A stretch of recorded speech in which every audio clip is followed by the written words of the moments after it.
విజయేశ్వర్యాయ మృత్యుంజయ స్తోత్రధ్యాన ననతి ప్రదక్షిణ సపర్య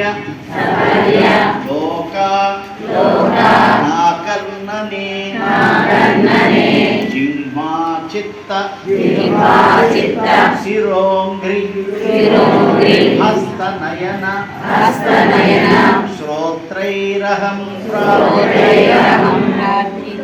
ప్రార్థితో మమాజ్ఞాపయ తన్నిరూపాయ ముహుర్మామేవ మామేవచః.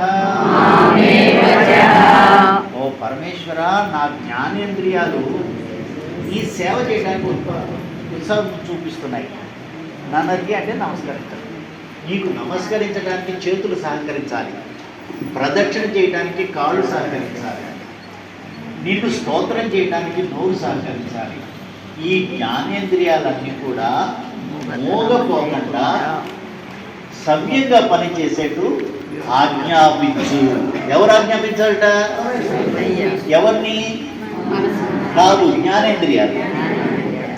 జ్ఞానేంద్రియాన్ని ఆజ్ఞాపించయ్యా, అవి మోగపోకుండా చూడు.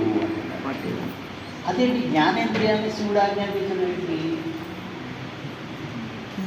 ఆ చైతన్యం లేకపోతే జ్ఞానేంద్రియాలు పనిచేయవుగా. మీ నోట మాట రావాలి అంటే మీరు ఎప్పుడన్నా ఎద్దు రంగి వేసేప్పుడు చూడండి, దాని పొట్ట కింద నుంచి బోల్డ్ శక్తి తీసుకుని ఒక అంబానే సౌండ్ రప్పించగలరు. మనం ఇప్పుడు ఇందాక గంట నుంచి మాట్లాడుతున్నా, ఏమీ రాసుకోలేదుగా. ఎక్కడ రాసుకోకుండా ఎలా వస్తున్నాయి ఈ మాటలు? ఎక్కడి నుంచి వస్తున్నాయి? నాకు ఉపన్యాసం చేస్తున్నప్పుడు ఒకప్పుడు గొప్పన ధ్యాన స్థితిలోకి వెళ్ళిపోయి ఎవరు మాట్లాడుతున్నారు, ఈ మాటలని ఎవరు మాట్లాడుతున్నారు, ఎవరు రప్పిస్తున్నారు? దీనికి సంబంధించినటువంటి ఆధ్యాత్మికత ఒకటి చెప్తాను. మాట మనకి ఎలా బయటకు వస్తుంది? మనకి ఏదైనా ఒక మాట మాట్లాడాలనుకోండి, ముందుగా అది ఒక సెంటెన్స్ లాగా ఫామ్ అవ్వాలి, ఒక ఆలోచన రావాలి, ఆలోచన సెంటెన్స్ అవ్వాలి, సెంటెన్స్ అయిన తర్వాత మాట వస్తుంది. ఆలోచనలు ఎక్కడ పుడుతున్నాయి? మనకి ఆలోచనలు ఎక్కడ పుడుతున్నాయి? మనసు అంటున్నాం, అది ఎక్కడికో తిరిగి చావట్లేదు. అక్కడికి చేరుకున్నాను.